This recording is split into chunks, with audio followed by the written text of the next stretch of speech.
All right, thanks for watching another episode of That Sports Podcast. As always, I am your host, Brandon B. So, first up, I want to talk about my favorite topic to talk shit about, Kyrie Irving. And so the Nets lost. They lost. I'm pretty sure they got swept by Boston. I think it was a 4-game sweep. Boston sent them home packing, and I wasn't surprised. If you guys have been following the podcast, you know, earlier back when Kevin Durant got hurt, I said that their hopes to make a championship run fell down, were circling the drain. And that they would drop in the rankings and all that good stuff. And sure enough, they got bounced out in the first round of the playoffs. And when you look at the situation, it's 100% Kyrie Irving's fault. Harden left because of Kyrie Irving. Kevin Durant couldn't rely on Kyrie Irving. I mean, if you look at the last 5 minutes of the final game that they played against Boston, Kyrie Irving had his hands on his hips. He looked like he was checked out and stuff like that. He just looked like he wasn't in it anymore. And that's the mentality that you have to deal with when you rely on Kyrie Irving. Things aren't going his way and stuff like that. He's given up. And then the team struggled while Kevin Durant was out because Kyrie Irving just couldn't carry the load. And, now that they have Ben Simmons, they're hoping that he can make some difference, but I doubt he's going to make much of a difference. I don't see, if I'm the Nets ownership right now, I'm looking at this situation and I'm looking at what I need to do in order to improve this team. And my first move is to move Kyrie Irving. Honestly, Kyrie Irving is a detriment to the team. And if Ben Simmons doesn't perform next season, he'll be the next detriment to the team that I'd be looking to get rid of. Because these are both two players who are extremely selfish. They're extremely arrogant. They have this higher opinion of themselves than where they're actually at in pro basketball and stuff like that. And, as talented as Kyrie is, he's not the guy who's leading your team to a championship. He showed it. The last 5 minutes of that game, he's sitting there walking around his hands on his hips and stuff like that. He's not hustling to get the ball and everything. And it shows. There's footage out there. There's a YouTuber who created a video segment where he pointed all of it out. Kyrie's got his hands on his hips. He looks checked out and stuff like that. You can see the video. You can see the footage yourself. That's not somebody that you want on your that's not your franchise guy. That's not the guy you want leading your team to the playoffs and the championships and stuff like that. And I get it. Kevin Durant and him are friends. They have some good relationship and stuff like that. But at the end of the day, it's not good for the Nets. It's not good for the Nets. And do I see their season next year going the same way? Yes, I do. I don't see them winning a title with those three guys. I see them having nothing but more problems next season. Right? Like the Bulls are still going to be a threat. The Bucks are still going to be a threat. Like the East is not not open for the taking, as the Brooklyn Nets saw. All it takes is for Kevin Durant to not be playing well or get hurt or something like that, and their playoff hopes are being shot. And then they're going to sit there and rely on Ben Simmons and Kyrie. Yeah, right. It's not going to happen. Anyway, Jake Paul is set to fight Mike Tyson in September, August, or something like that. They're talking about it. They're in negotiation. I don't necessarily know what the dynamic is there, or if it's even concrete. But that's That's one of the headlines of an article that I read. And honestly, as much as I like Mike Tyson now, as much as I respect Mike Tyson's boxing prowess and everything like that, this is a fight that he shouldn't have taken, because there's no upside for him, right? Save for the money. Jake Paul is, for all intents and purposes, looking to use Mike Tyson as a stepping stone. And, I'm not saying that he's just going to walk all over Mike Tyson, but let's be honest, Tyson is 50 years old. He's not been boxing professionally in years. Yeah, he had that fight against Roy Jones Jr. and stuff like that. And, he still looks like he can throw some punches and everything like that. But Roy Jones Jr. is around the same age that he is and everything like that, So I'm not saying that, Tyson can't still box and everything like that. But Jake Paul's a younger guy. He's been training longer and stuff, been training, for a longer uninterrupted period of time. You know what I mean? Like Tyson, I'm sure he probably trains more now than he did before, but at the same time, like he's just now getting back into that boxing shape and that fighting shape and stuff like that. So, I just don't think this is a good fight for Tyson. not necessarily because he can't win it, but because there's no upside for him. The only thing that he's gonna get out of this is money, right? And then he's gonna, and then if he loses the fight, it's gonna be, oh, Mike Tyson got beat by Jake Paul, right? Like that's gonna be what's on his legacy. That's the mark that he's gonna have. And I'm not saying it's gonna happen, but it's just there's just more downside than there is to upside for this for me when it comes to Mike Tyson. And it also begs the question, what made him come back to the table? And I think partly it could be because he punched that guy in his face, and he's gonna have to come up off some money to settle that lawsuit. I mean, I don't know, I don't know, but at the end of the day, like, I just don't see this as a good fight for Mike Tyson. For Jake Paul, I really don't care. I honestly still don't even consider him a professional boxer because most of the guys that he's fought, they're pretty much just exhibition matches and stuff like that. So it's like I really don't care. I don't. He's fighting guys that aren't even his age. The only guy he fought that was his age was smaller than him still. I mean, he's not fighting guys within his weight class. These guys are having to bulk up to fight him and stuff like that. And if you're a fan of fighting and stuff like that, when you have to go up a weight class or two to fight somebody else, it doesn't always necessarily work out because it doesn't translate and stuff like that. That's why guys fight in weight classes that they're comfortable in and stuff because they get into peak physical condition to compete. And some people's body frames don't always accommodate for extra weight and stuff like that, right? Like some people, when they get bigger, they slow down. Their hand speed decreases because they're packing on more weight. They're having to throw around more meat and stuff like that. So I mean, it doesn't necessarily translate all that well. And so I really don't give a shit. Anyway, the NFL draft started. The Giants, I think. I don't want to jump the gun on these draft picks and everything like that. They're really good. They're really good players, but they still have to get out there and prove themselves on the pro field. Giants got Kayvon Thibodeau, the edge rusher, and then they got Evan Neal, the outside lineman. I think they're both great picks. I know people could argue either way, but they're both great picks. They're both talented guys and stuff like that. And the Giants could use a lot of help on defense as well as offense. The offensive line has been a point of weakness for the Giants for years now. They haven't been able to establish a running game. Their throwing game has been weak simply because they don't have the time in the pocket to allow Daniel Jones to load up those big throws. He's constantly having to scramble and be pressured and everything. So it's nice to see that the Giants are addressing that issue and stuff like that. And Evan Neal, as I understand it, he can play on both sides, the left side or the right side, which is what the Giants definitely could use as somebody with some versatility in case somebody goes down and stuff like that. They can swap somebody in and out, and those per packages where they've got to give somebody a breather or they've got a special play lined up and he can move to a different spot and stuff. That's going to be very key for the Giants. But again, I don't want to jump the gun and be overzealous and overeager and celebrate them too much just because, like I said, they still have to produce on the football field and stuff like that. And as we've seen with some of these top draft picks in the past, they don't always pan out. You know what I mean? So it's good to see that the Giants are heading down the road of really addressing some of those needs. The second round will be interesting as well to see what happens with that. But we'll see. Hopefully the Giants can, turn this offseason into, turn the Giants team this offseason into a team that may not even necessarily be a playoff team, but at least a team that's going to be, fighting for that second or third place spot going into the, that second or third place spot, you know what I mean, going into the latter half of the season, at least being competitive and stuff like that. Kind of tired of seeing the Giants just be a stepping stone for the other teams in the league, so to speak. Anyway, the Raiders owner Mark Davis says that he'd welcome Kaepernick with open arms. And I saw this tweet the other day that said the Raiders would have record jersey sales and stuff like that and ticket sales if they signed Colin Kaepernick. And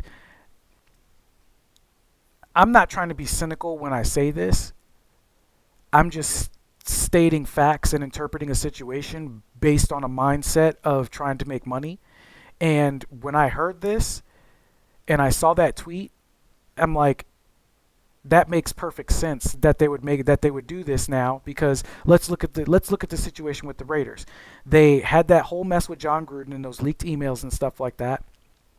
And that tarnished the Raiders a little bit, right? Like that gave them some bad press. That was some bad publicity for them. Then they went and they lost in the playoffs and stuff like that. And so, there's a little bit of bad taste in their mouth for him this season, right? The head coaching job, the head coach, fell off and everything like that. He was dismissed under, disgraceful circumstances and everything like that. The team ended up losing in the playoffs. So there's this need to bring in a good PR boost, right? Some positive energy. And so signing Colin Kaepernick would do just that, because and it's perfect timing too, because like I said, they're coming off the heels of that controversy. They do this PR signing for Colin Kaepernick. As long as he's ready to ride, as long as he's okay with riding the pine behind David Carr and stuff like that, and he has no grand designs to try and take David Carr's job, then he might be okay. It might be an all right scenario, right? Like, what's the worst that could happen? Them signing Colin Kaepernick as a backup quarterback can't hurt them any more than hurt their image any more than John Gruden did. In fact, it's going to help them. They're going to get they're like that tweet said. They're going to see record jersey sales and stuff like that. They're going to see more. They're going to see the tickets sell out a little bit faster and everything like that. They're going to see some boost from this good publicity and this good PR.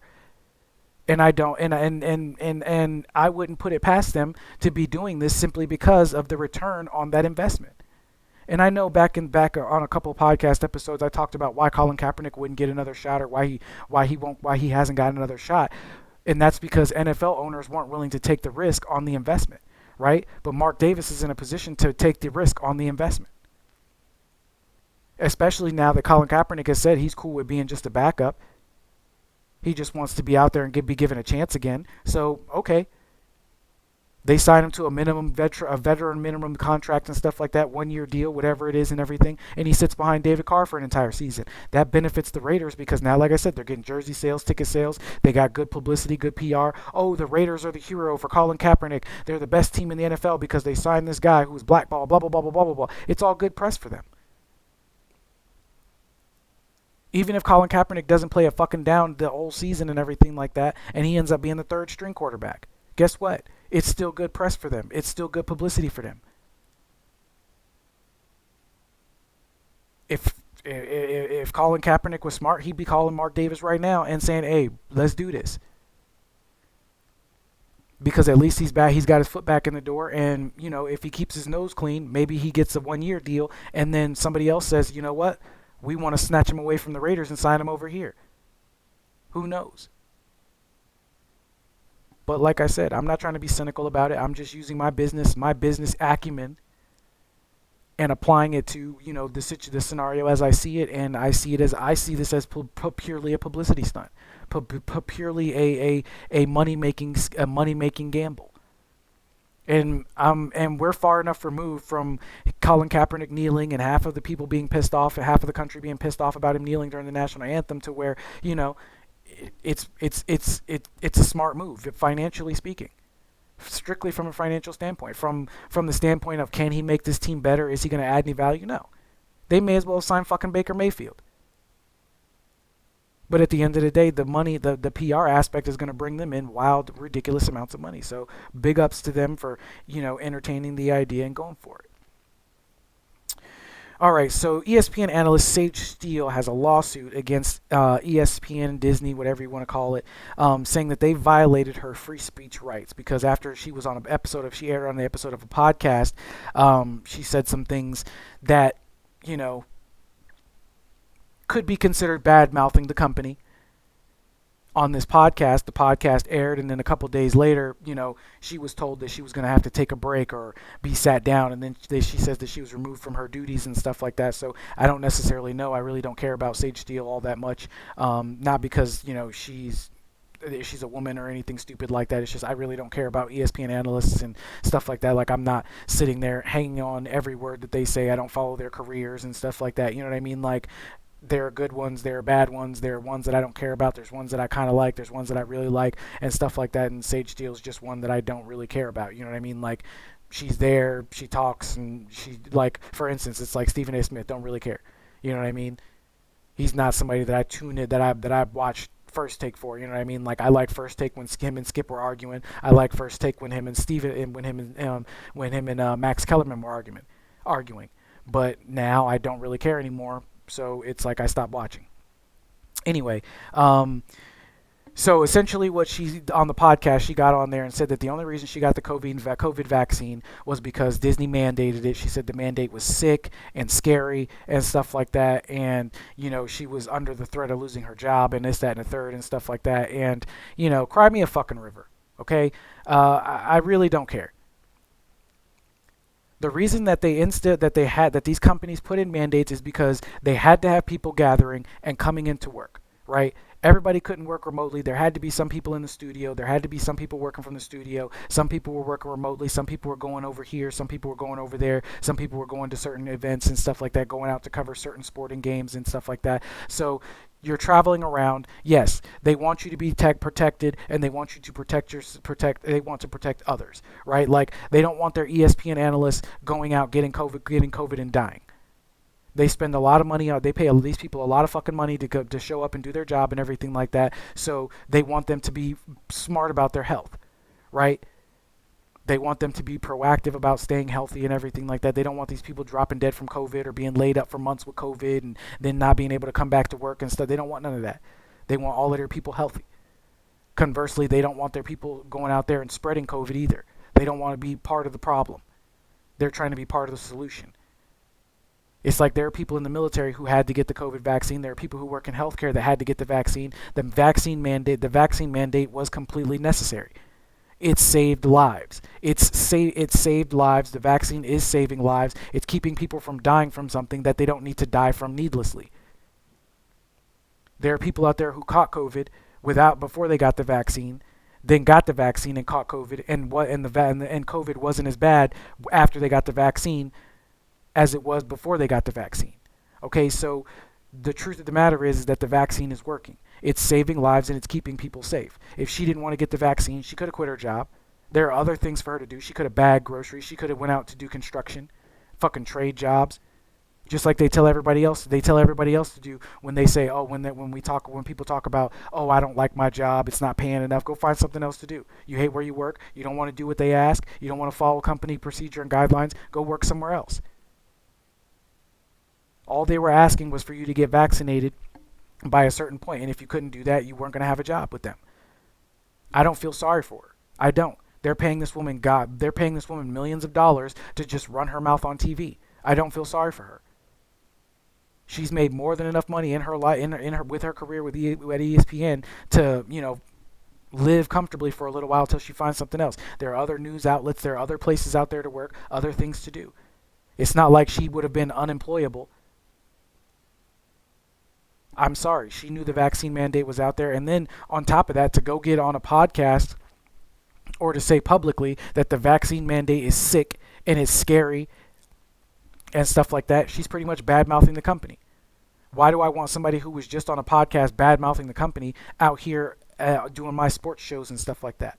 You're gonna badmouth my company and talk about how you feel, like talk about how you only got the vaccine because this, that, and the third, and it's sick that we're making you get it and stuff like that. Why? Like, I get it, you have free speech, but free speech does not mean you are free from consequence. Right? Like if I was working for Smith and Wesson and I was out here going, oh, I don't believe guns should be out in the street. Gun violence is stupid and blah blah blah blah blah blah blah. We need better gun control. We need to ban guns and stuff like that. You don't think I'd lose my job? I'm working for a company that makes guns and bullets and all that kind of shit, and I'm out here saying that that I can get fired for that, and rightfully so. Because I'm actively working against the best interests of the company by sitting there out there on my free time saying, advocating against guns and all that kind of stuff and everything like that. Because, like I said, their business is guns. If you don't like the way somebody's conducting their business and stuff like that, but they're doing it within the realms of the law and stuff, tough titties. I'm sorry. I feel like this lawsuit is just petty nonsense.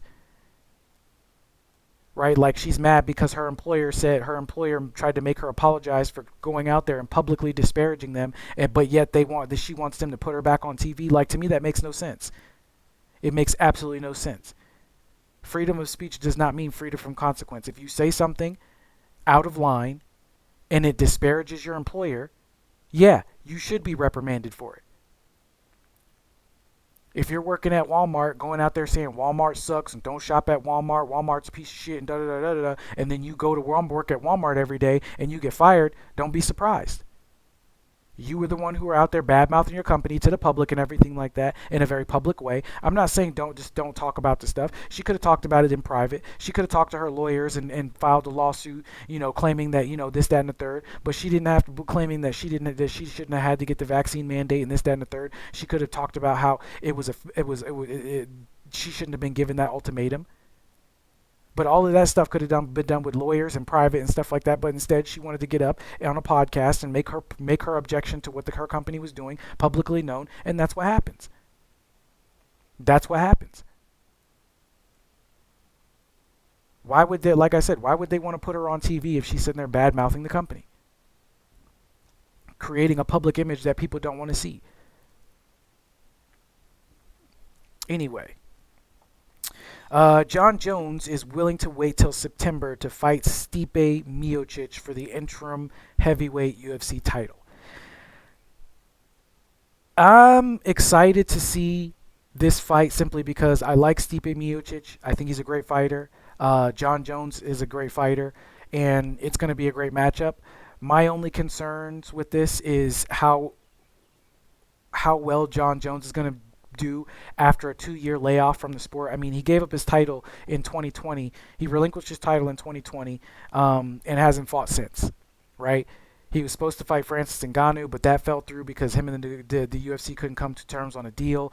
And so now it's the belt. He's lined up for another title shot, but he's waited for 2 years. And I understand that he's in good shape and stuff like that. But for the majority of his career, he fought at light heavyweight. And like I've mentioned before, going up a weight class or going down a weight class doesn't always translate well for some fighters, right? It doesn't always work out well. So it'll be interesting to see how John Jones handles, being in the higher weight class and stuff like that. And he's had a lot of time to acclimate to the new weight and train with the new body weight and stuff like that. I mean, I get it. There's not a lot of difference. There's not a big weight difference between, light heavyweight and heavyweight. But at the same time, when you're talking about carrying this weight permanently, so you can stay in fighting shape and stuff like that, you do feel heavier. You know what I mean? When you gain that kind of muscle and that kind of body weight, you do feel heavier. And so I'm sure he's had to, work on, maintaining his hand speed and increasing his hand speed and stuff like that. But it'll be an interesting fight, to say the least. It'll be interesting to see how Stipe can if Stipe keeps the fight standing or he tries to take it to the ground. I don't necessarily know if Stipe Miocic has the wrestling chops that John Jones has, but I also don't necessarily think that John Jones wants this to be an all-out brawl. In John Jones's last fights, he was very methodical in his approach to the fights and stuff like that. Like, he wasn't always going out there just look. I mean, it seemed to me like he was going out there looking to just capitalize on his opponent's mistakes rather than knock him out, right? Like, John Jones was a lot more technical in his striking and fighting in his last fights and stuff like that. And that's not to say that he doesn't still have knockout power and can't knock somebody out. But like I said, he's gotten a little bit older. He's gotten a little, he's got mileage on him now and stuff like that. So it's like, he fights a lot more technical, so it's going to be interesting to see, where he wants to keep the fight and where he wants to stand and stuff, where he wants to keep that fight and stuff like that, and if he wants to take it to the ground and try and wrestle Stipe and stuff like that. So it'll be an interesting back and forth fight, but I think John Jones wins it. Jones has got 5 years. Stipe Miocic has got 5 years on Jones. Stipe's 39. I don't know if he just turned 39 or will be getting close to turning 40 when we get closer to September. But John Jones is 34, so Stipe's got some more, so got a little more mileage on him than John Jones does and stuff like that. But I see John Jones winning the fight. I mean, John Jones, like I said, he's just the more technical fighter, the more technical striker. He's a lot more patient and stuff like that, and his ground game is phenomenal. There's not a lot of of guys who can take him down, and anybody who does take him down, he doesn't stay on the ground for very long. He's not somebody who's uncomfortable with being with fighting off of his back, but he definitely will pull a reversal or a switch or something like that, and get out of that and get back up to the ground because he likes to strike, he likes to bang and stuff like that. But it'll be an interesting fight. And I think John Jones will win it and get that interim title. But it'll be interesting to see, if Francis Ngannou comes back, because he is the UFC heavyweight title holder for right now, but his contract is up in the air. I believe he just had. I believe I read an article that said he just had knee surgery, and he's eyeing a fight with Tyson Fury. So, I mean, if the UFC can't get this deal done, it'll be interesting to see, who they would fight, who they would fight against John Jones, who they would put against John Jones to fight for that, heavyweight title. There's a lot of guys, there's some guys in there that, could fight for that title, that interim, but it'll be an interesting matchup to see who would win that interim title. It should Francis Ngannou not return to the UFC and, pursue boxing full time. Speaking of the Tyson Fury, Francis Ngannou fight, I think with Tyson Fury's last win, he's retiring from boxing and stuff like that, but he does still want to fight Francis Ngannou. He said he'll do it in the ring, in the boxing ring or in the octagon. I think this is only a good fight for Francis Ngannou if it's in the octagon, simply because, in the octagon, there's a lot more strikes that Francis Ngannou can employ, whereas in boxing, all he can do is throw hands. So... I'm not saying that, it'll be a one-sided fight. It'll definitely be a good fight, but, if it goes strictly just straight boxing into the boxing ring, I think Tyson Fury wins it hands down. I mean, he's a phenomenal boxer. The guy has massive punching power. He's a very technical fighter. His punches are crisp and stuff like that. He's got good head movement. The guy's just a monster in the boxing ring. He picks apart his opponents and then he knocks them out. Francis Ngannou is a world-class striker, but he's not a world-class boxer, and there is a vast difference in there. So, like I said, I don't see this fight. I don't see Francis Ngannou getting blown out of the fight. I don't necessarily know that he gets knocked out. Maybe it goes the distance. I would be shocked if Francis Ngannou does get knocked out. But, if he does get knocked out, it's because he went into the boxing ring. Now, if they go into the octagon, like I said, I think it's a little more balanced. I think Francis Ngannou wins. I think Francis Ngannou would definitely win by knockout in the octagon over Tyson Fury. I mean, Tyson Fury might have been in the boxing ring with a lot of big guys who can box and stuff like that, with heavy punchers and stuff, but when you get hit with boxing gloves versus those MMA gloves, there's a difference. The MMA gloves are designed to, kind of disperse that, so you're not, getting that straight damage, But boxing gloves are bigger; they're more round, right? They come over the hand and they're more round over the top. UFC gloves, the fingers are still out and stuff like that, and they're a lot smaller. They're a little bit lighter, so you can wing those punches a little bit faster. And so I think Tyson Fury definitely would, make the mistake of, going into the octagon. He could get knocked out. So those are two fights that, I'd really be interested in seeing this summer. I hope they do come to fruition because, as a fight fan, it would really be nice to see John Jones get back. And, I wouldn't mind seeing Tyson Fury versus Ngannou in the octagon. In the boxing ring, not so much, but in the octagon, definitely. But, that's it. That's it for my show. It's a little bit of an awkward ending, huh? I'm just kidding. So thanks for watching. Check out my other podcast, XYZ Talk Radio. That is streaming on YouTube as well. Don't forget to follow me on Instagram, Twitter, Facebook, Twitch. Don't forget to check out my website, buy some merchandise, help me stay as independent as possible. That's it for me, guys. Peace.